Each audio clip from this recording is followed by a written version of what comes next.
পৃথিবীর যে কটি দেশের মধ্যে আন্তর্জাতিক সীমারেখা আছে তার মধ্যে আফগানিস্তান এবং পাকিস্তানের মধ্যে যে আন্তর্জাতিক সীমানা সেটার নাম হলো ডুরান্ড লাইন এবং এই ডুরান্ড লাইন হলো পৃথিবীর অন্যতম বিপদ সংকুল অঞ্চল এবং এই সীমানাকে কেন্দ্র করে প্রায়শই আমরা দেখতে পাই পাকিস্তান এবং আফগানিস্তানের মধ্যে সংঘর্ষ।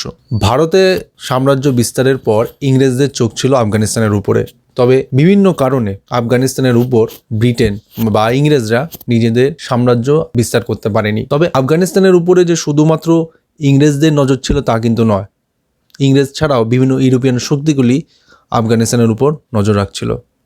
এই অবস্থায় 1878 সালে দ্বিতীয় যে ইংরেজদের সাথে আফগান যুদ্ধ হয়, সেই যুদ্ধের ফলে আব্দুর রহমান খানকে নতুন আমির হিসেবে ইংরেজরা আফগানিস্তানে বসায় এবং তার সাথে আফগানিস্তান থেকে নিজেদের সৈন্য প্রত্যাহার করে নেয় এবং আফগানিস্তান এইভাবেই বকলমে স্বাধীন থাকে। এরপর 1893 সালে ব্রিটিশ রাজকর্মচারী স্যার মর্টিমার ডুরান এবং আব্দুর রহমান খান, যিনি তৎকালীন আফগানিস্তানের আমির ছিলেন, তাদের মধ্যে একটি এগ্রিমেন্ট হয় এবং সেই এগ্রিমেন্টের দরুন ডুরান্ড লাইন টানা হয়। বলাই বাহুল্য, এই এগ্রিমেন্টের দরুন আফগানিস্তান ব্রিটিশদের কাছে প্রায় আত্মসমর্পণ করে। এইভাবে এখানকার যে পর্বত সংকুল অঞ্চলটা ছিল সেটা দুটি ভাগে ভাগ করা হয়। তবে এর মাধ্যমে শুধুমাত্র ভূখণ্ড নয়, এখানকার অধিবাসীদেরও দুটি ভাগে ভাগ করা হয়। এখানে আফগানিস্তান অঞ্চলে পাশতুন এবং বালুচ এই দুটি জাতিকে দুটি ভাগে ভাগ করা হয়। একদল পরে তখনকার সময় ব্রিটিশ ইন্ডিয়ায়, একদল পরে আফগানিস্তানে, যার ফলে এরা কোনোদিনই এই ডুরান্ড লাইনকে মানতে চায়নি বা মানতে পারেনি।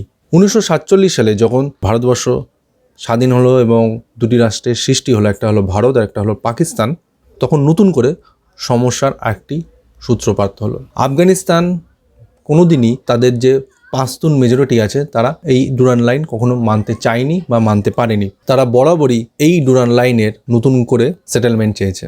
অন্যদিকে পাকিস্তান বরাবর উত্তরাধিকার সূত্রে প্রাপ্ত এই ডুরান্ড লাইনকে স্বাধীনতার পর মেনে এসছে।